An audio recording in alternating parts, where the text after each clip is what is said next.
Lights out, we're underway. It's Motorsport Republica podcast. United States of America Grand Prix.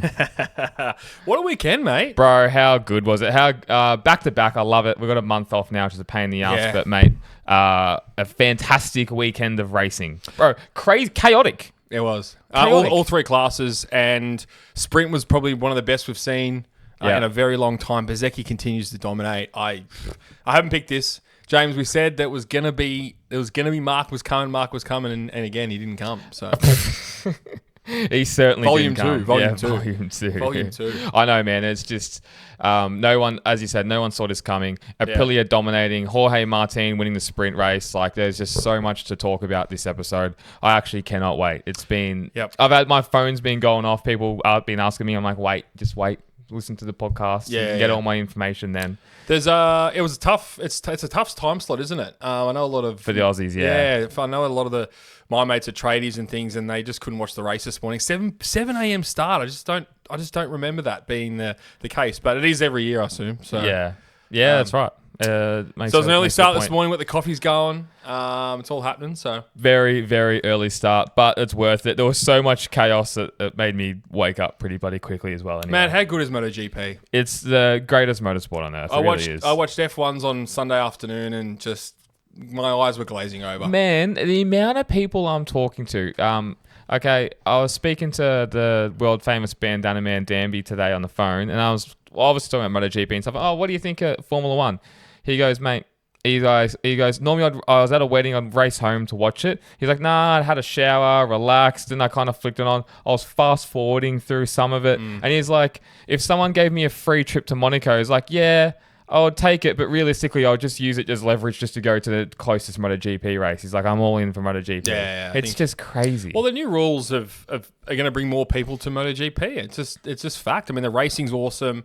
They still sound good. There's no fucking batteries involved. I mean, there's still grid girls. There's still It's look, the crowd. It was a little bit disappointing watching the USA. Did you know what the crowd was? No, I didn't. But I mean, there's a lot of empty grandstands. But I think they do that on purpose to fill some of them. But I don't know. In a few years' time, I think it's going to be changing. I really do. They put on a great show. We've been saying this the whole time. They put on a great show. Obviously, we know a lot of people in the paddock, and going down in Austin. Connor, shout out from On Track Experiences, was down there. Had a fantastic weekend down there for all his guests. But he was sending us videos of downtown Austin, how great it is down there as well. Like, it's obviously the joint's a whole vibe. We need to go. Oh, dude, we need to go. Just on that with on-track experiences. I mean, we've had a couple of our listeners who went with Connor this week and, loved it. So get involved. I mean, there's so many different races we can explore this year. Europe, and then obviously back to Asia at the end of the year. So if you're looking at, doing a bit more of a corporate side of MotoGP, get on ontrackexperiences.com. guys, and have a look. Yeah, Connor's a man. We obviously did Thailand with him, and like you get all access around the back of the paddock and service road access, and some of the footage he was getting was amazing in front of Senna winning as well. Yep. Crazy. He's a man who knows how to get things. That's for sure. Exactly right. So hit him up because that's where exactly you can be. Yep. Which is awesome. Tom, shout out to motorheaven.com.au. OG sponsors from just about day one. They are the best. They still got Easter sales going on right now. Up to 30% off. Up to 30% off like Shoei, I think Dry Rider, Merlin, which is really cool, Dine Easy. So all the big brands, which is really good. Check them out, motorheaven.com.au. Yes, beautiful. And yeah, guys, all love on YouTube. Keep it coming. Please subscribe to this video and to our page if you can. Like the vid, and a little follow on Instagram doesn't go a shay. So thanks very much. And thank you to Shark Helmets as well. Lovely Shark Helmets. Oh, look at the gorgeous thing in front of us, James. Air on GP. The Rail Fernandez. Too bad it's not a 4XL. I can't get it on the big noggin. Nah, there's not many helmets. I'll have to get a fucking special order from France. Straight from the factory. From the French factory. No, man, do that size. I didn't know they were Chinese. Give us some results, mate.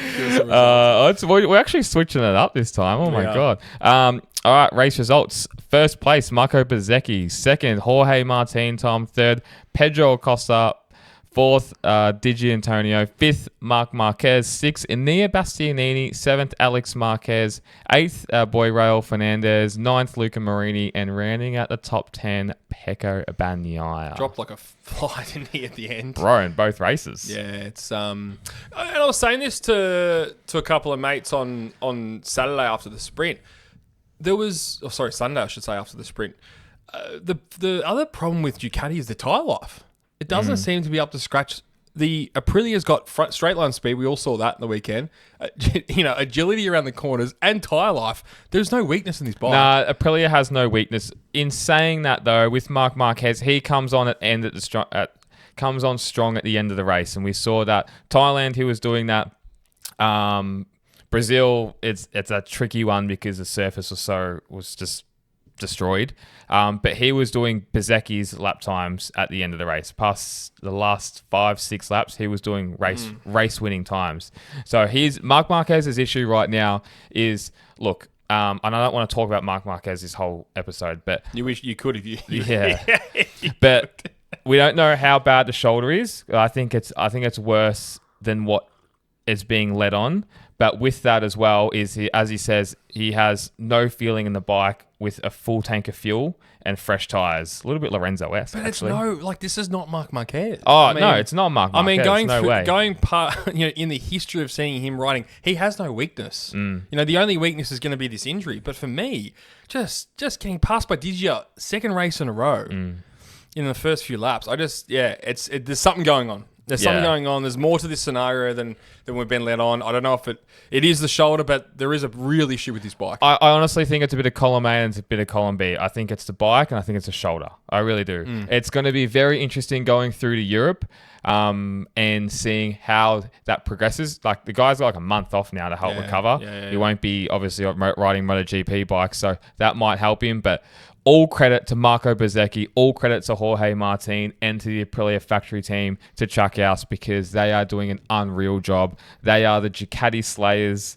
They are just tearing down MotoGP. It's a little bit of the changing in the guard. This is what we love to see. Watching the comeback of Marc Marquez last year, amazing. But it's great to see some fresh talent up there. Jorge Martin finally delivering on what he promised us on an Aprilia. And Marco Bezzecchi, the record now of the most consecutive laps led, winning another race. He is just looking unstoppable. Mate, we were sitting there, Malaysia last year, watching from the grandstands. That's the last time someone has led a race other than Bezzecchi. Wow. Don't you think that is the most incredible stat Isn't that insane? Today? We're thinking that was a while ago. That is the last time someone has led a lap. Wow. On a Sunday Grand Prix for MotoGP. That's incredible. That is a long, long time. And you're right, this is unprecedented. We've never seen this before. It's the longest amount of laps. So think of all the champions over years. Marc Marquez, Valentino Rossi. Jorge Lorenzo had it. Casey Stoner, I think, was now third in that list. So it just does not happen to lead every single race, like every single lap of the last the Grand Prix since Malaysia last year. It's amazing. And what Aprilia have done, what Massimo Rivola has done with that team is just incredible. And the last lap of Bezzecchi going around the last corner, winds flowing through that beautiful hair of his, and he must be just thinking, this is a massive achievement. He's come across from Ferrari and Formula One. He was put in that position to do this, and he's done it. And they are odds-on championship favourites now. Oh, definitely. And both teams are doing incredible. And even the result. Okay, Jack Appleyard goes to Massimo after the end of the race, and he's like, Massimo, amazing. 1-2 again. Jorge Martin, Marco Bezzecchi. And he's like, you must be ecstatic. He's like, yes, but I'm just so disappointed for Trackhouse. Igura Mechanical, because Igura was almost on for a podium. He was flying. And it just shows how competitive these guys are, and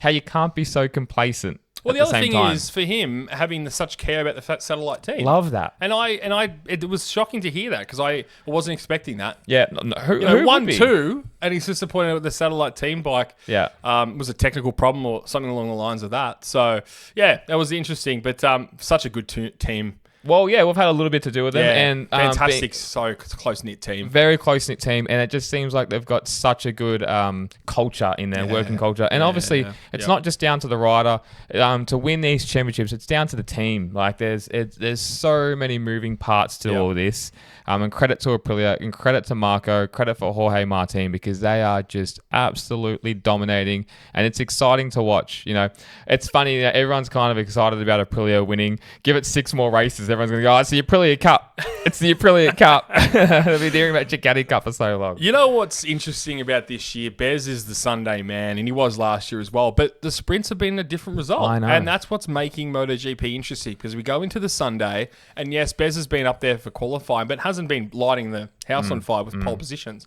And hasn't been winning every sprint. So you go into Sunday with such an unknown. He gets to the front with on the first lap and then wins. But it's still an exciting weekend. So exciting. Let's talk about the sprint as well because it's crazy that Marco Bezzecchi crashes. He's battling with his teammate just about, throws it down the road. You've got Marc Marquez who goes up the inside of Digia from fucking 10 rows back, collects Digia. Oh, God, like, dumb move. He was never making it. We talk about this on the pod all the time, and you talked about this last weekend. Marc Marquez needs the mindset of taking the points. And he just white line fever. I think it is. It's like he saw red mist when he got passed by Digia, but I feel like it's just a little bit of pressure showing. He's like, I need to get these results. I need a win. I need points. And I just feel like there's just a little bit of pressure getting to him because, look, Marc Marquez is prone to doing things like that. And I feel like, unfortunately for Digia, he's always the innocent party that gets taken out. Like, he never deserves it. Seems like such a nice guy. Always just... And like the irony of taking out VR46 as well. Would show on the... Oh, did you see him slam his hands down? Yeah, I know. Far out. So, mate, sprints have been so exciting. It was wild that obviously Marc did that. Dumb move. Very dumb move. Yep. Should have just be a bit more complacent. I understand. Like, and going into that, like cold tires, first lap, going down that long straight, a trail breaking in. He was never making that corner. He was running well wide and just collects Digia. Very unfortunate. And yeah, I think it was a combination of the frustrations in qualifying as well. Getting his 2 fast laps, getting I think it was obviously Bez and Esmarini, and that frustration just carried on to the sprint, didn't it? So it's interesting time for Marquez. It's exactly what he didn't need, and to then get the long lap, get put back to 12th in the main race. He fought back to 5th, but he needed a really strong result there, and he didn't get it, in my opinion. For Ducati, it was looking really good. Digia's got... It's not all doom and gloom for Ducati. Digia's got pole twice. Marc's had one sprint win. Yeah. They've still been there or thereabouts. Pecco Bagnaia was leading that sprint for 95% of it. Then obviously Martin reels him down at the end just because of tyre life.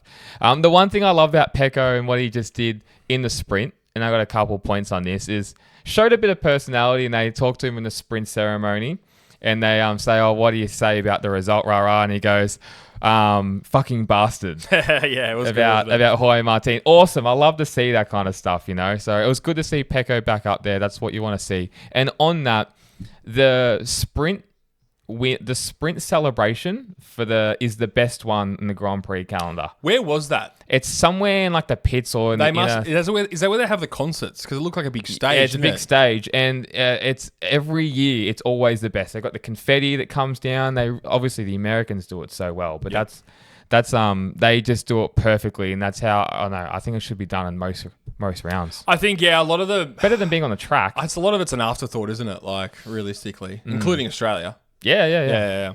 So Americans on the stage, they got all the confetti. It looks great, and they're talking to the crowd. The crowd's going crazy. Pecco Bagnaia drops the F-bomb. Like, that's what we want to see, isn't it? Yeah, it is. It's as simple as that. Do you think tensions rising between the likes of Aprilia, Ducati, Bezzecchi, and Marquez? Do you see a war happening? No, not yet. There has been a lot of animosity between Bezzecchi and Marquez. Mark took out Bez in Valencia a few years ago. Bez went on a massive rant, but everything's cool. It has paid back in in Mandalika, Mandalika exactly last right. But the tensions, even before that, tensions have cooled down. Have you seen them talking after the race? Shake hands. Everything's fine. Yeah. They're not fighting for a title at the moment. I don't see any issues with that whatsoever. What's going to be interesting is if Jorge Martin starts stringing results, there's going to be a very, very interesting battle in between those Aprilia boys. I'll give you the tip right there. Yeah, that's brewing for me. Sorry to cut you off, but in saying that, they're always complimenting each other. Oh, it's great to see Jorge do this. It's great to see Marco do that. Until there's a championship on the line. Bro, 100%. It's all friendly right now, isn't it? But we just, if we're going into the flyways, Phillip Island, Sepang, Mandalika and all that, it's going to be very interesting. Motorheaven.com.au, Tom Shavier, family owned, #1 online motorcycle accessories retailer in the country. James, you got a family-owned business. Yep. You got the cheapest prices. Yep. And free shipping over $150. What else do you actually want? There's actually nothing else you can want. The biggest brands, they are #1. We love them. OGs of the pod, motorheaven.com.au. Check them out. James, the other question I had for you, how does Bastianini go from one of the slowest riders a week before to a third place in the sprint? How does that happen? I don't know. We've got so much to divulge in this episode. We really do. Because he gets third place because fucking Pedro Acosta has a tire pressure penalty, which is bullshit.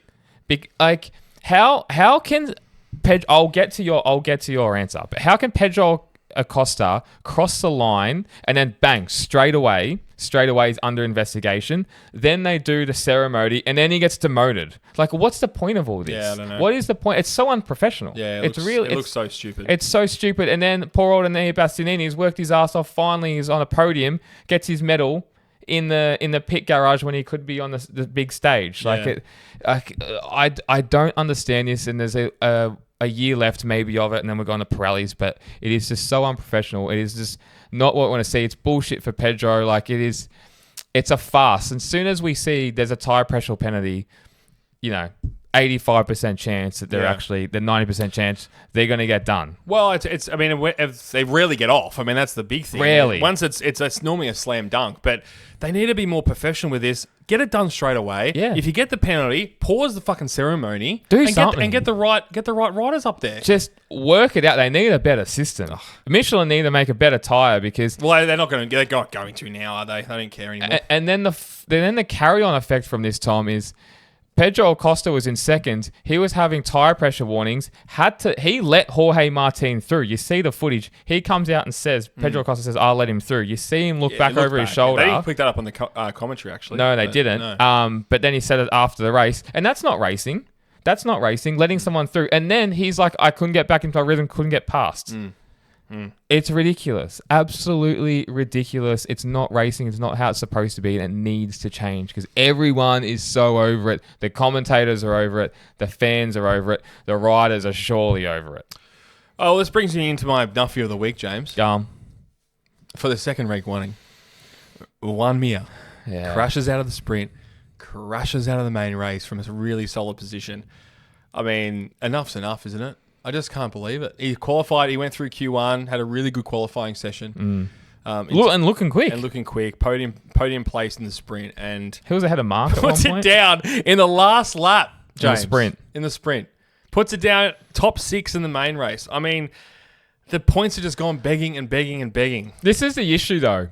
When he's crashing, he's in a really good position. And it's if he was in 16th, you'd be like, bro, what are we doing? Well, that's what he was doing, and then the dude's progressed over through this whole year. He's progressed, past couple years, I should say. Now, what I said last week is he can't be doing this anymore. He definitely can't be doing this anymore. You got to be bringing the bacon home. You got to be taking the points. 6th place. What is it? I don't understand. Is he just pushing that Honda too much? Is it the bike? Is it him? Because pressure, maybe. Is it pressure? Yeah. Because he's for how many times have he consecutively crashed? Yeah, I know. It's amazing. And he did it again. It's 4 crashes in so far this year in races for him. So, pretty wild. Tyre gamble finally pays off for Martin in the sprint. For the only rider who goes for the medium rear, which is amazing. And it definitely paid off. But he would have been quick regardless. Let's take nothing away. I think even he had the soft on, he would have really fought it for a win. It just there's that extra oomph from the last lap that he had. Got him. He dragged like 1.5 seconds in the past. It went couple from of one. laps. It went from 1.5 seconds to 0.8, like in 2 corners. Yeah. And I was like, fuck, Wow. they just reel him in so quickly. Honourable mention, Jorge Martin for Nuffy of the week though. Doing a wheelie, hardly standing it up on the back straight, clicking up through the gears, and then just drops it and then just loses the front. If I just want to say, Jorge Martin goes through all his injury issues, all of it, almost retires from racing, almost leaves Aprilia, finally wins his type of race, a sprint, pops a wheelie, crashes it over 200 kilometers an hour. Is that not the most Jorge Martin thing to do ever? It would have been even extra if he had injured himself. Bro, imagine. Imagine if he couldn't even make the ceremony. Because that's a gnarly crash at 200 k's an hour. Yeah, but dips the front and it just goes on him. Yeah, he said he was already... when he first did the wheel, he goes, I'm going down here, because he just didn't have enough speed to get the front wheel rolling forward. So, yeah, and just... he goes, I started... Because it's downhill at that section. Yeah. He just popped it way too early. The front wheel stopped rotating, and he goes, I'm fucked here.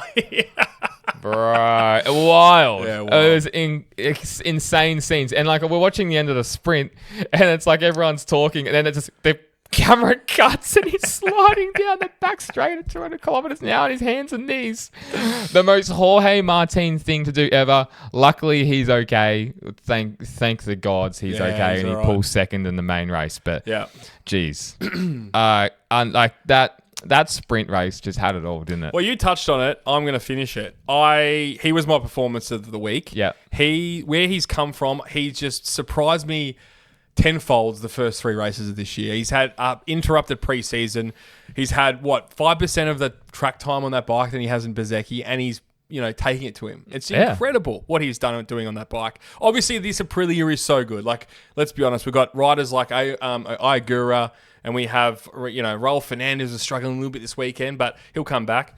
And everyone wants to be on this bike right now, and he's just taking full advantage. Full advantage. Credit where credit's due, as we always say. Yes. But Jorge Martin is he has proved me so wrong in so many ways. And, that's awesome. It's great to see. It's great to see him back up there. MotoGP needs Jorge Martin to be up there as well. To see 2 rivals fighting, hopefully for a championship as well, is incredible. But to do it on, as you said, to your point, with such lack of track time, still injured. He said his arm was blowing up as well during at the end of the race, so that's why he couldn't catch Bez. Is awesome to see. Love to see it, and I really hope he's obviously going to get a win. He's going to get multiple wins. Mate, for me, it's coming. I see him going to the end with Martin at the championship and Bezzecchi. Oh, I'm with you. He's only going to get better. His injury's only going to get better and better, but he's going to be back to 100%. And more the confident. Talent that he's got, qualifying and sprint races, his specialty. Points. Bezzecchi keeps making a few mistakes here and there. It's right on. Forget Marquez. It's going to be them two. I disagree. But I think Martin, once he dials in a hot lap and can do some heaters, and then he's fighting Bez, because once Bez gets out in front, he's like a Lorenzo. He's gone. But if you're chopping Bez up, that's his weakness. That's what you have to do. If you're Mark, if you're Jorge Martin, you're Bagnaia, whatever it is, you're going to be chopping him up. You're going to be throwing it up the inside in that first corner, which is what Jorge Martin's going to do as soon as he gets confident enough and can work that Aprilia out for those qualifying sessions. Because then that's going to get real interesting. Real juicy, yeah. But, mate, for me, Martin looks so good. And I really see him. He's second favourite for me for the championship. Yeah. Look, he's definitely in the championship fight. No ifs or buts about it. I think Mark is still going to be there, and I think Mark's going to get stronger and stronger as the year progresses. I was talking about this today. You can't dominate a season like 2025 and then lose all that talent in 4 months. It just doesn't happen. It's a bit of column A, it's a bit of column B. It's the bike, It's the it's the second time shoulder. we used that tonight. Yeah, Adrian said it, and I loved it. Loved it. But it's true. Yeah. It's very true. And It's a little bit of column A, a little bit of column B. Yeah, you can't lose that talent. You don't. Clearly. And write him off at your own peril because it's... Pecco Bagnaia came back from 91 points down on Fabio Quartararo. Can happen. Can. I'm not going to say he's going to win a title, but I think it'd be stupid to say that he's not. What is he? 35 points or something behind? Just makes it more exciting for us. Yeah. But yeah, let's talk about the main race. It's the biggest moment for me was just seeing Marc getting gobbled up at the start. You just don't see that happen. No, you don't. Especially this day and age. And a track that we're going to call is probably his top 3 favourite. Probably one of the most successful tracks he's had. I think this is probably number 2. A very famous spot where he crashed in qualifying, ran back to the pits, jumped on their bike, put it fastest lap. You just, you don't see these things these days, but can he get back there? We've got 4 weeks till Jerez. More time for the... It's a long season. More time for the shoulder to heal up, but we have been saying that for a few weeks, James. It's only been a few weeks. It's a long season. I just think you can't write him off. You'd just be silly. You'd be so stupid. It'd be such a dumb thing to say that he can't come back. If there's anyone that's going to do it, it's going to be him. Look, I think Marc came out and said Aprilia can only lose the championship. Ducati can only gain it and win it. Do you know what I mean? Yeah. And it's a little bit of mental mind games there as well, but he's trying to just take all the pressure off him. So I just, there's so much to it, but I think there's plenty of time left. A championship can change in one round. Yeah. There's how many points up for a round now? 45 or something? 35? Well, 12 for a sprint, 25 for a main race, so 37 for the win. 37. So, there is a lot can happen. And injuries, all those kind of things can happen. Now, another shocker from Morbidelli. I mean... Fraud watch. He's on fraud watch. Where do you start? He fought himself back to 14th in the main race, which is from where he was in qualifying. I mean, he was down with the Yamahas, and that's saying something. He's on the last row, I'm pretty sure. What the fuck's happening with Franco Morbidelli? Let's discuss it. What is happening with Franco Morbidelli? He's out of a ride. La Familia, though, that's the problem. Nah, I said they'll make a World Superbike team for him. I don't see him going anywhere. With the way VR46 looks like next year, with possibly Aldeguer, possibly David Alonso, possibly this, possibly that. We just don't know. There's no spot for him in MotoGP for 2027, surely. I think there's way too much talent coming through where Morbidelli has done his dash. Look at Moto2. We're going to talk about Moto2 soon, but there's so much talent sitting in there. Yeah. Holgado, David Alonso, Senna, Gonzalez. Yeah. I mean, the names go on. So for me, time's up for him. There's time's up for a lot of riders in that in MotoGP right now, and he's one of them. But I don't see Morbidelli. Bro, he's on a Ducati. It's not that much of a bad bike. I think manufacturers have to start looking at Top Rack. How he has done in the first 3 races has just exceeded my expectations. He's top Yamaha again, James. Yeah, he is. And what he's doing on that bike, even in qualifying, he looked great. Amazing to be right. What could he do on an Aprilia? Dead set. I'm excited. Too bad he's locked into a 2-year contract. Jesus. Well, it's exciting for next year. It's an even playing field again. This is the exciting thing. We don't know. We don't know. But there's not going to be major changes for next year enough for Yamaha to be podium threats, are there? Well, let's look back in history. 2006 going into 2007. 2006, Honda had an incredibly good bike. Nicky Hayden won the championship. Next year they went to 2007. Honda completely fucked it. They changed their whole bike again for 2008, and they were nowhere. So it happens. Can happen. Yeah. Definitely can happen. And Top Rack, credit. He's doing an awesome job. And he finished 3 seconds behind the young gun Diego Moreira and only 1 second behind fraud watch Franco Morbidelli. Yeah, for me, really, really good. I was expecting him after testing to be bad and to be up the back, and he's not. And I'm wrong for the first time in my life. But for me, he's super impressive. And again, just watching him in qualifying, man, he's just doing things on that bike that shouldn't be done. So I think he's doing an awesome job. The other thing for me is the hard luck story of Ayagura. Yes. Hard because he's a real deal, man. Real deal. He is a real deal. He came through the pack again. He's fast. He just needs to get qualifying down pat, and he can be right up there. Again, he had podium pace, as you were saying before. Almost race-winning pace at one point. So, and not scared to make a move. No, not scared to make a move, and he's just going to get better and better as well. I mean, it's always the case with these kids in the second year. They've learnt the tracks. They've been there their second time now. Got data. Again, that's, for me, I keep talking about how good he was in Thailand last year because he had 2 days of testing before he went there. He's got used to the track, and all the other tracks for the whole year be pretty new for him on a MotoGP bike, yeah? So, big things coming from him. Raul Fernandez had a bit of a rough weekend, but I think he'll bounce back. So maybe just not one of his favourite tracks. No, but there's expectation now on Raul Fernandez. And the bike. Yeah, exactly. Like, he's got to be kind of... he finished 8th, and you know what? You probably got to kind of around to be top 8. There's a lot of competitive people out there. But honestly, Ineos Bastianini, let's talk about him. He had an incredible weekend. I didn't kind of answer your question before. Finished 3rd in the... when I went on an absolute tangent about Michelin tyres. 3rd in the sprint, and then he's 6th in the main. You're right. Where does that come from? And I would love to tell you the answer of where that comes from. No fucking clue. He's got history of that track. He won in 2022. Yeah. So he's got pace, but yeah, never thought of... it never came into my thought pattern that he was doing anything. That would have been a great dark horse for the weekend, wouldn't it? Great dark horse. Yeah, but... who was your dark horse? Tell me about that. Well, unfortunately, injured. Vinales injured, loose screw. Not my fault. I get a payout for that. I'll get my money back for Sportsbet for that one. So no, carry on. Who was yours? Raul Fernandez. Oh, had a fucking half a shocker. Half a shocker, yeah. But I want to talk about Maverick Vinales because he was in the news. He pulls out. He's got a loose screw in his shoulder, which is kind of weird because, and the commentator spoke about this in practice. Conspiracy. Well, oof. They're talking Sepang, there might be cheeseburgers in his ear, but they're talking like Sepang, and where was the other test they did? Thailand. Mav's coming out saying never felt better, physically amazing.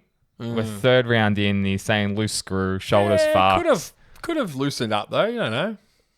Give him the benefit of the doubt. And then I want to talk about the cheeseburger and Mav. There's a little bit of trouble in paradise. Not at the races. They're trying to talk it down. I haven't seen Jorge Lorenzo post really anything on Maverick Vinales. Normally he's all up and about. Turtlenecks out. Can't get out of Dubai here. That's the issue. Dude's in Bangkok still getting massages. Can't travel. Lives in Dubai, James. He's in Bangkok. Struggling to get out of the country. Is he paying you? You're on a payroll fucking cheeseburger right now? I got a contact, bro. I got a cheesy on the contact. I just want to know who's your what's most going famous on. person in your contact list. I can say Jorge Lorenzo. That I know. That's about as good as it gets. Pretty much. That's very cool. Yeah. So, but no, it's very funny, and I want to know what's going on because they are a bit of a comedic couple. Those two, they're easy to make fun of. We laugh about it all the time, but we actually think it's a fantastic partnership. Am I speaking out of tune here?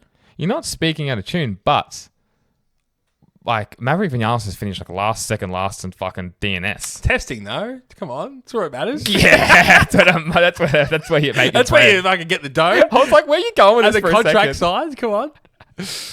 I don't know what's going on. The guys just and look, we're blocked on all social Maverick media. Vinales doesn't. He blocked us. He doesn't say anything. No, not a fan of us, but we'll get back there one day. For me, it's just he's got some real issues between the ears, and he has had for a long time. Yeah. We hear a lot of this. We hear it from Matt Burt and Jack Appleyard and Christopher Mullen. This guy is so talented, but he's just got something wrong when it comes to, I don't know if it's pressure or when the bike's not right up to where he wants to be, can't ride around problems. It's just been a massive issue with him for a long time. So yep, agree.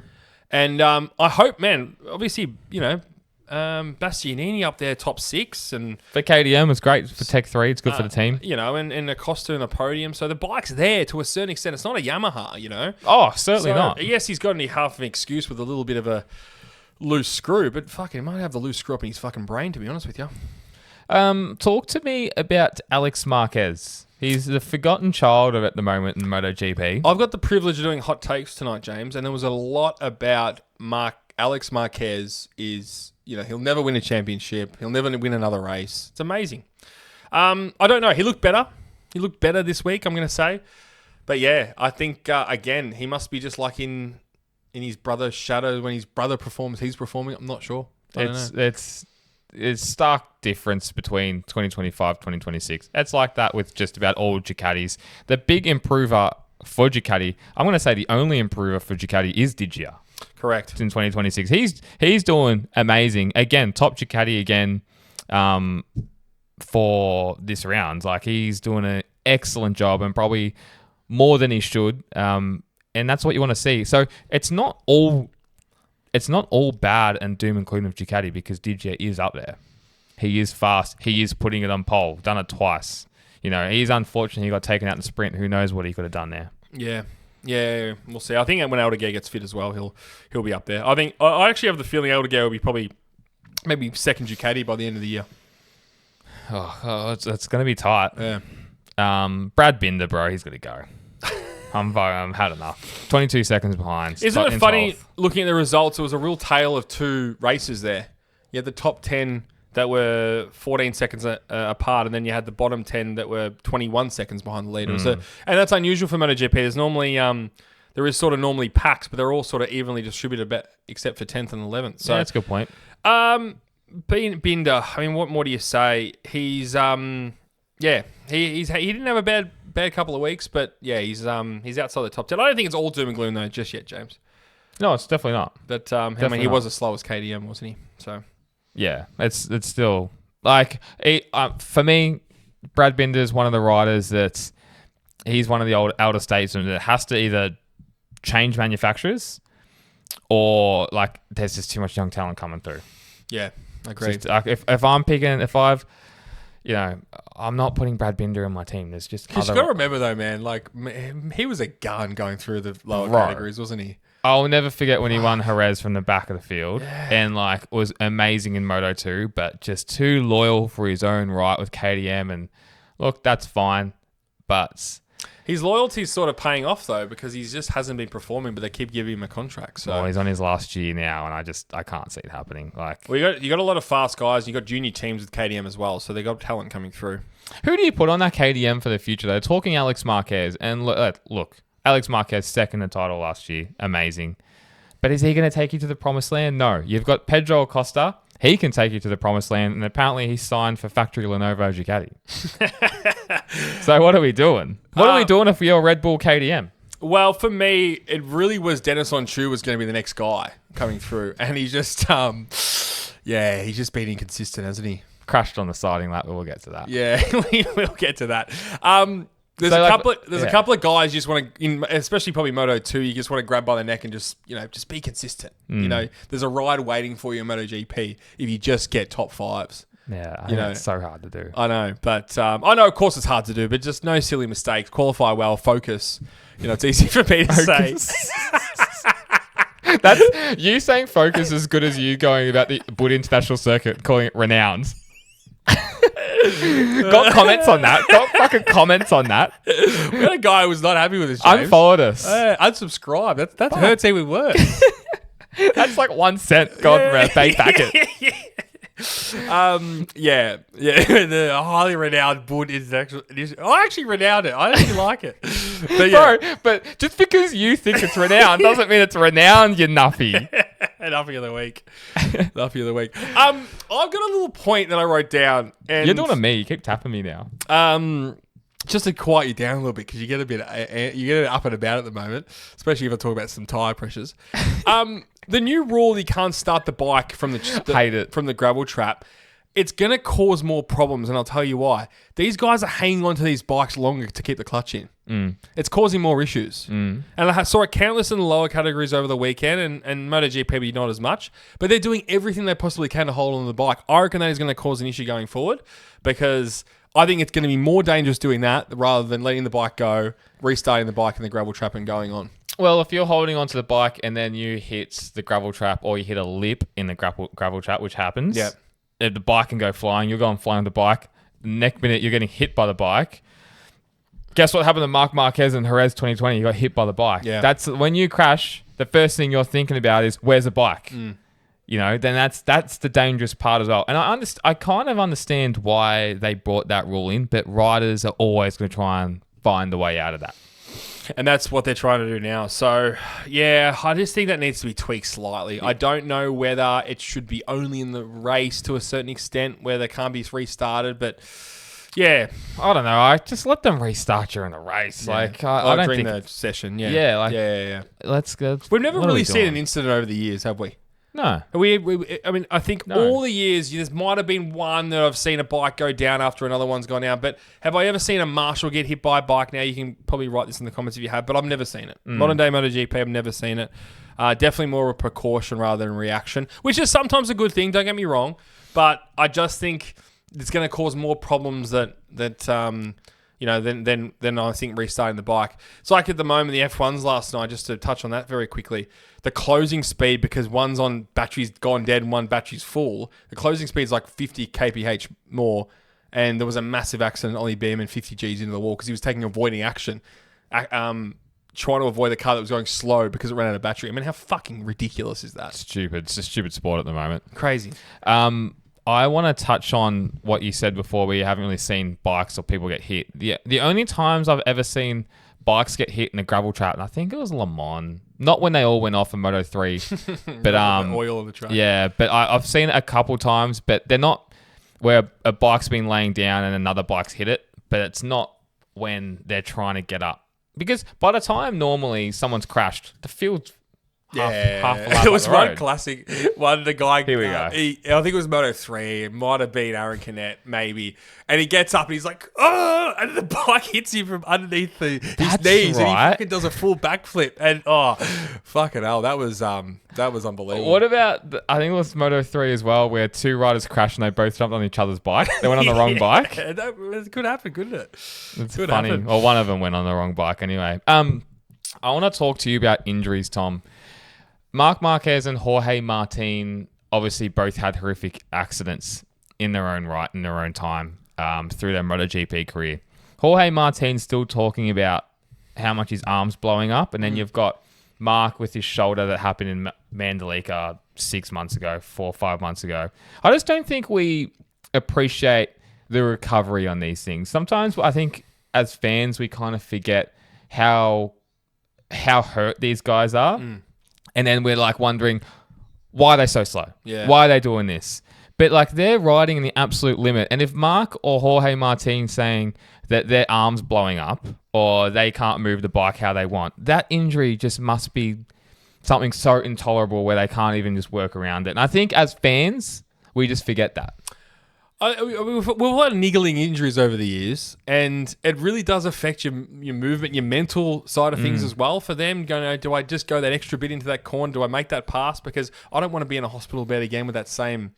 That's what's amazing about these riders sometimes, like Aldeguer, with a fucking limping around with a half broken leg still, and he puts it into Q2 and finishes the race, and they're superhuman, James. Good point you make of Aldeguer. And Marc was the same, and Rossi was the same. All these young riders, when they're young, it's like they just bounce. It doesn't matter, doesn't care. Marc's getting older. He's got his future wife, whatever. He's got a little bit of family, the dogs. The mentality is changing. Jorge Martin's similar, not in the same boat, but like the mentality can change. And if you've got monster injuries one after another, especially with Marc, but now with Jorge, when they say that they're still hurting or they're fighting, like they really are. Yeah. It's not like, you see Mick Doohan back in the day fusing his leg together and then trying to go out and win. Like crazy. These guys are crazy. We're not the same people. We're mere mortals. Mere mortals. We're not. We can't do that, and that's why we love this sport, and that's why we tune in every Sunday to watch it. And there's always that chance of that big issue and big crash, and that's why it's so exciting, because there is the chance of the stakes are so high on their own personal health. Name another motorsport that's like that. Obviously, Isle of Man TT and stuff's another level again, but for the masses, it's pretty wild, isn't it? Tis. Should we jump onto Moto2? Yeah, let's do it, big dog. I'm going to go through results. You are? Yes. Oh, okay, go for it. Aussie Pride. Yeah, let's do Senna it. Aegis. Well done, my friend. First place. We bloody screaming and yelling on the couch, weren't we, this morning? It was super good to see. And he's worked so hard. And obviously, death of that team member as well. It was a very happy time for them to have a win, because it was a very sad week. So congratulations to Senna and the whole Aegis family, including Jono, my boy. Yep. Celestino Vietti second, Izan Guevara third. He's in for some good results, Guevara. He's doing well. Another guy who could be a smoky for a MotoGP ride. Yeah, you talked about a MotoGP ride. David Alonso, amazing comeback from where he was on the ground and then came back after the restart. Manny Gonzalez 5th, Barry Bottas 6th, Alonso Lopez 7th, Alex Excrege 8th, James. Your boy. Joe Roberts 9th and Toby Arbolino 10th. Toby Arbolino. Tony Arbolino. It's his American cousin, Toby Arbolino. Tobias Arbolino. The people at home really wanted me to read the results out, James, so I did it for the people. That's fair enough. Performance of the week for me, Tom Shavilak, is obviously Senna Aegis. For obviously what happened with the team, and then for Senna to win, and then to be under pressure by Barry Bottas, who had the long lap, and then Tony Arbolino, that was like a nipping Chalestina Vietti, sorry. Not Toby. Toby's 10th. And Vietti and Senna have history as well. They Obviously, do. Thailand last year, we remember that. That's right. Chalestina Vietti nipping at his heels the whole time. Black dog, yeah. It was awesome to see. Obviously, we've got the Aussie bias there. He's a great kid. Just mentally super sharp. He's had 2 shockers the first 2 rounds. He had obviously the ECU engine incident in Thailand, and then in Brazil just had an absolute shocker. So they come back and then win, and then fight for that win as well was insane. Yeah, we had his worst weekend, and Hill won't mind me saying this, in Brazil. I've never seen him so slow on a weekend compared to his teammate, and then to bounce back and win the race shows true maturity, James, and true class.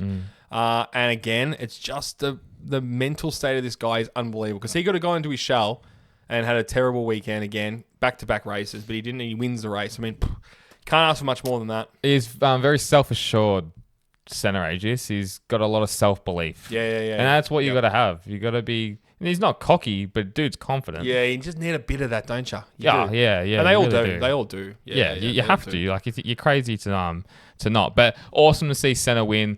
One thing that annoyed me, and I'm going to have a go at the Americans here, change your drinking laws.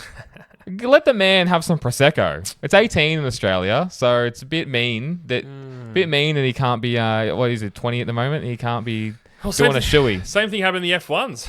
Antonelli, legal drinking age in Japan's 20. He wasn't allowed to have a drink on the podium either. So, yeah. What are we doing? Change it up. It's a bit rough. Can you... Give him some non-alcoholic champagne or something. Just sneak it in. Yeah. Like, the dude... Sneak it in and get arrested on the podium. You're under arrest. The local county sheriff. Got his little badge. It's not funny. It's just not funny. It's But, like, come on, man. What are we doing? We've seen him drink in every other country. What are we doing? I've seen him dancing on fucking bar at the top of the bar in Phillip Island before, so... I know. Fuck me. So, anyway, it's funny. It's annoying. It was kind of annoying, but... That's just... I don't think he would care. He'd just be happy with 25 points, wouldn't he? Yeah, I think it was bigger than that. So, again, just to touch on that team member who died. It was a road accident. Yeah. You know, it was just so unfortunate. And we hear that a lot in this industry. But, yeah, the team bounced back and he won the race. I mean, couldn't ask for much better than that. Exciting time for Senna Aegis, though. Great to see him bounce back. Obviously, great confidence boost going into Europe. But, you know... This guy, for an Aussie, it's a curse, and it's a great thing to have the Australian flag, because you know it does help you get that ride, whether it be in Moto2, MotoGP. When you're Spanish, there's so many of the little ones that it's so hard to fight for it. Look at Aaron Canet or someone like that. But he's really earning his stripes to get a MotoGP ride next year, next couple of years. Yeah, it's interesting. We've learned over the years it helps and it hinders. And it hinders some sponsorship because they want Spanish riders for their sponsorship. But it's helpful at the moment with MotoGP because they want different nationalities. And obviously with Jack Miller seems to be... I think he'll get one more year. I don't see it happening for next year, especially with Adelaide now signed. And we sort of had some inside goss from him in Thailand when we spoke to him that, you know, he's fighting for a ride, and, you know, of course he's going to be in Adelaide, show his face because he wants a ride for next year, and money talks, and I'm sure there's money that gets fed through to the teams as well. So, yeah, It's exciting. 100%. Where I know it's such a hypothetical, and I love hypotheticals. But where do you see him fitting into a team? That's the exact same question I was going to ask you, Tom. That's why we do a podcast together. So I just see him in a black race suit because of obviously Intact So GP. autistic. So I just see him in Aprilia for some weird reason. So autistic. Yeah, but I'm sure you do. You're the same. No, my autistic trait is because there's already an Aussie in Primac Yamaha. He just slots into that. Just a straight swap. Yeah. Just it's crazy. Look, if he a team actually for him that he would slot perfectly into his Trackhouse. American team, Aprilia, that's where you'd want to go into. But going into these new regulations, what's a good bike? Aussies and Ducati have got a great relationship. Aussies and factory Honda got a great relationship. Yeah, but who knows? Didn't really man. answer my question, but yeah, I don't know either. Who knows? For me, Trackhouse. Yeah, that's a team. The realistic team is Trackhouse. Well, it still fits into the, he's still going to Aprilia, so that makes me feel good. Yeah. We're column A, column B. Who was your Nuffy on the week? Because I got something to talk about this as well. Nuffy of the week has to be Alberto Fernandez. Now, it was like a PlayStation game. You know when you just don't break and you just take out 10 riders? You know what you used to do on online Formula 1 MotoGP racing games? You go, James, watch this. I'm going to piss these guys off and just knock everyone off. Yeah. It was that. Iceman. Have you seen a bigger hit before? No, I have not seen a bigger hit. It was huge. It was a fucking multi-car crash on the Eastern Freeway in black ice. It was just, he missed the breaking point. We confirmed that today, James. Yes. Missed the breaking point. But missed the breaking point by what? 100 meters? Obviously not that much, but it was just insane. Got sucked in. And then just skittled. And then he hit, I don't know, I can't remember who he hit first, but might have been Salach or something. I can't remember. But they were so lucky just to, everyone walked away. Yeah.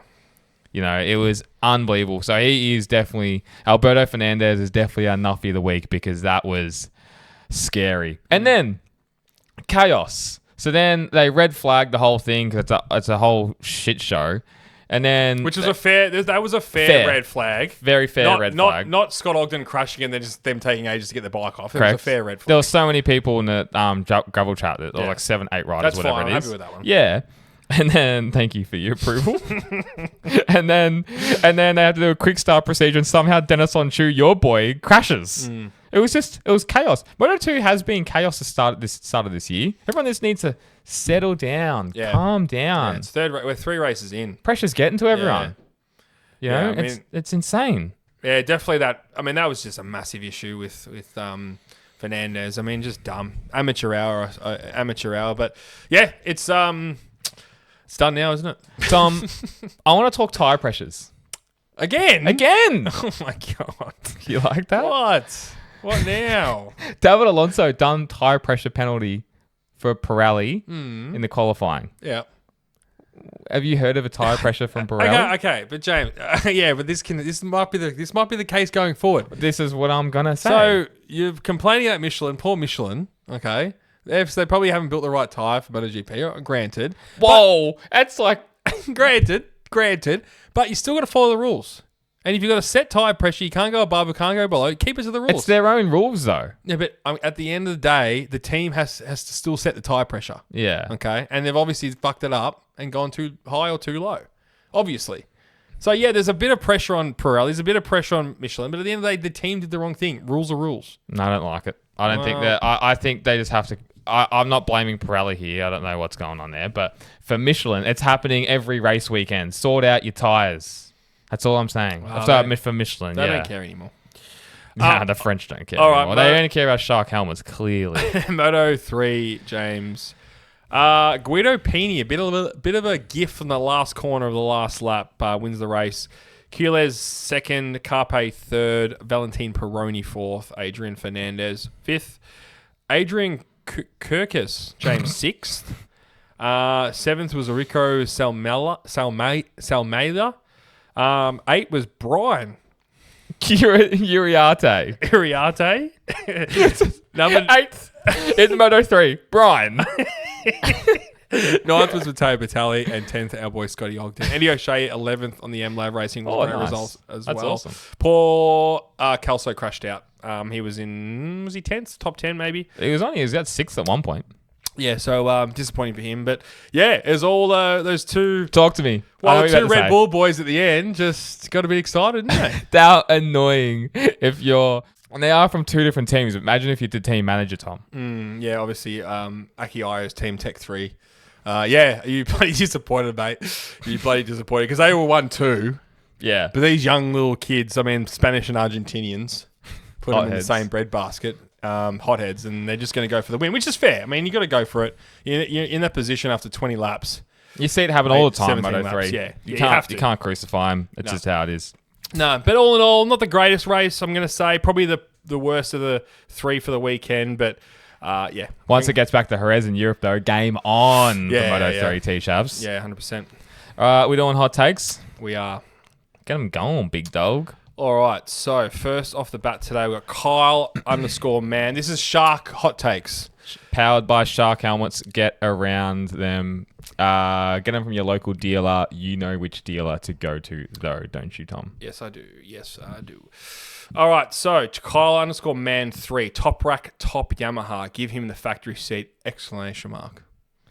Top rack, top Yamaha. Give him the factory seat, exclamation mark. Yeah, look, I think he's doing enough to be on any Dude, factory it's his third team. race in. Yeah. I mean, we spoke about this on the main, but yeah, for me, he's right up there. So, really exciting times for him. Much further up the field than I thought he was going to be this part of the season.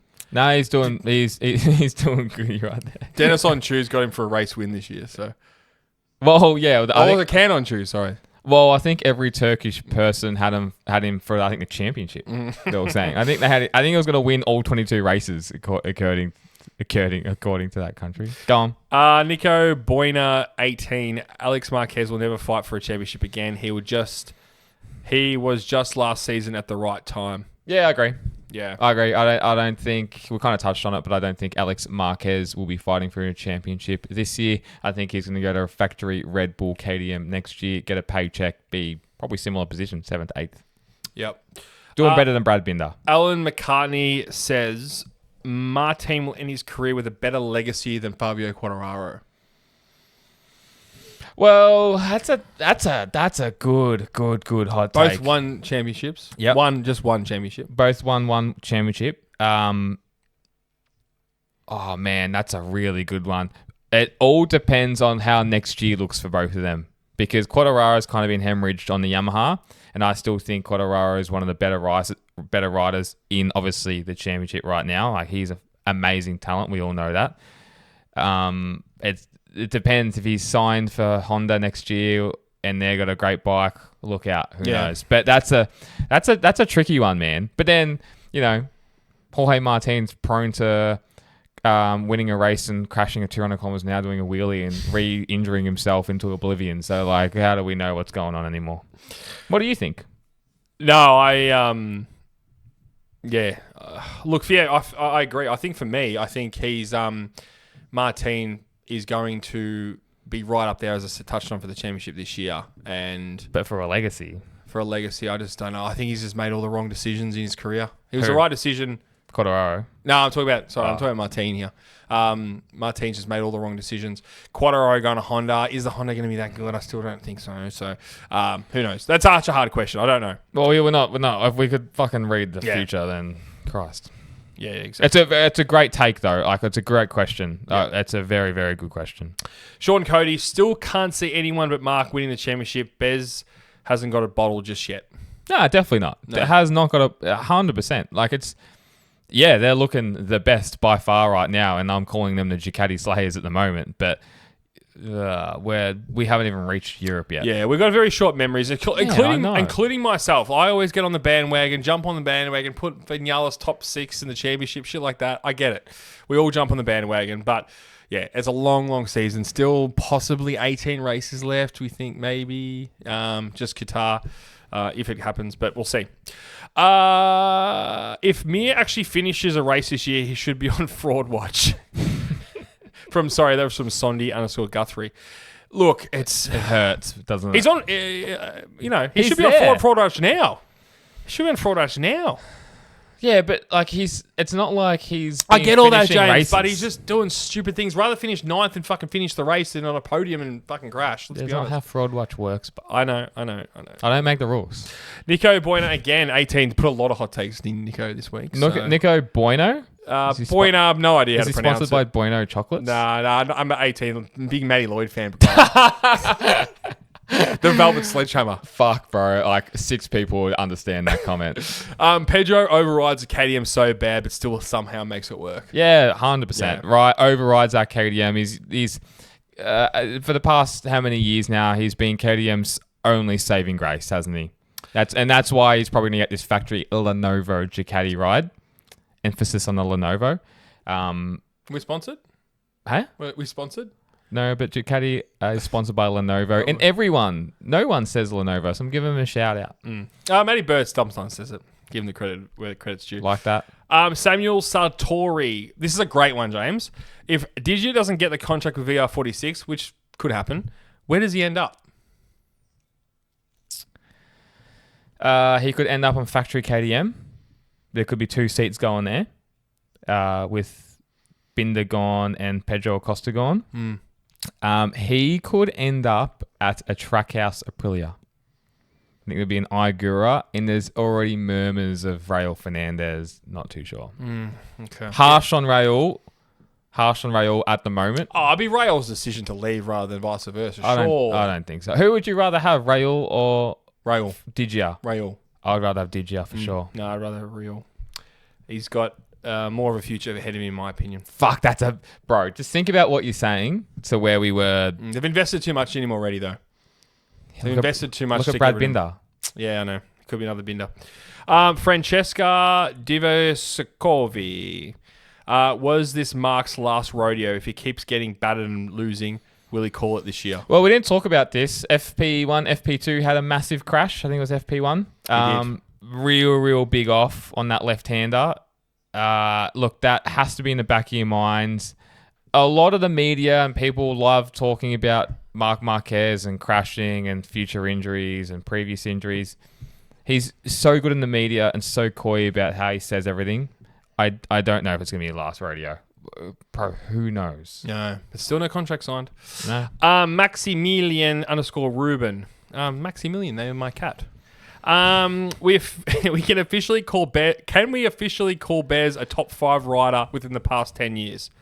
Lorenzo, Rossi, Marc Marquez, No. Bez, and Pecco. No. Okay, that's a firm no from James. The guy's won 6 races. He's left. Did that guy leave out Quartararo? He did. Did he leave out Jorge Martin? He did. Oh, that's 2 world champions right there, so no. Harsh but fair. Victor Gidshir. Is Aprilia stressed now with Jorge winning? I don't think so. I think they're really happy that he's up there. Yeah. I mean, Bez is still winning the race, so I think they're stoked. Who knows what's going to happen for them next year? Have they already signed Bagnaia, which I think is a big mistake going forward? Yeah, well, I like that question. No, they'll be super happy at the moment. I think they're always going to be happy. Like, how can you not be happy if your riders are getting 1-2? Yeah. It's just going to get more tense and more interesting, as we spoke about, going to the flyaway at the end of the year and they're fighting for a world title. That's where everything's going to be interesting. Going to Pecco Bagnaia, 4-year deal. Pretty dumb if that's actually happened. Apparently, it's a 2+2. So they're both got to opt in for the next 2 years, like the 3rd and 4th year. Yeah. But no, I think going back to the question, it's all roses at the moment in Aprilia. Yeah, and it goes back to that raw emotion that we saw with Martin in Brazil with the team. You know, there was raw emotion there. They were super excited for him. For sure. There's a lot of love still there. Yep. That was just easy to see. Brisky, could we see both Fabio and Martin at Honda next year, Marini at VR46? Could we see both Fabio and Martin at Honda next year? No. I don't see Jorge Martin at Honda. I actually see him staying. I don't see... in my prediction, I think now he's going to stay at Aprilia. I don't think Pecco Bagnaia is going to be going there. Quartararo to Honda, yeah. Kingy, two Y's at the end. Aprilia wasted two good years keeping asparagus and ultra fraud in brackets Vinales. Well, look, it's just a development of a team. Like you got to remember, Aprilia weren't proven at like 4 years ago to being this race-winning, championship-winning bike, whatever it is. Like, Aleix Espargaro, to his credit, very much helped develop that bike. Did a lot. Maverick Vinales won COTA a couple of years ago on the Aprilia, but we always said when they signed Bez and Jorge Martin that this is like bang, they've got 2-star riders now that they can really, really have a crack at the world title. Last year Bez was amazing, absolutely incredible going into the season. Jorge Martin, we all know about that, and now look at 2026 and what's going on. Yeah, agreed. It's kind of funny. They just don't need Pecco Bagnaia. No, they've got young talent coming through. I mean, Iaguru could almost be in that factory seat for next year. Sure. I'd actually probably even say I'm going to rather Iaguru than Bagnaia for next year in Aprilia. God, I'm almost the same. Yeah, I mean, that's a big thing. And just on that note, Boots_11 said Iaguru should have the factory seat for next year. Right on cue. A lot of people are saying that. Yeah. All right. George.Wall, one of the best sprints, one of the best race weekends for a long time. It had everything. It did have everything. It had absolutely everything. In all 3 classes, it had everything. Yep. All the races. Qualifying was dramatic. Great to see different winners of Jorge Martin and Bez, obviously in the different races. As you say, sprint doesn't translate to the Grand Prix, which we love to see. And it's funny as well, it always has a bit of a negative effect being on a Monday morning for me. It just doesn't have the same effect as if that race was on at 10 o'clock last night and the sprint was Saturday night. It would have been even more of a spectacle for us in Australia, I think. Couple more reds, mate. Maybe. Willie Nails finishing the night, as we always do. Jorge Martin's tyre gamble, 60% of the time. It works every time. A classic Anchorman reference. That's from our number 1 ticket holder, guys. That can be you. Yeah, we still owe Willie Nails a special merch pack from last year, so we got to get that going too. But love you, Willie. All right, thanks, guys. Jump over to Hot Takes for extra chats tonight. Jump over to Hot Takes. Jump over to Patreon. It's been a long fucking day. The coffee's worn off. Yeah. Jump over to Patreon /Motorsport Republica, as James would like to say. Yeah. Extra chats tonight. And we're going through again everyone's questions, Q&A. So if you haven't signed up to Patreon, you can put in all your questions. We're going to answer it right now, Tom. Beautiful. Thanks, guys. Bye. See ya.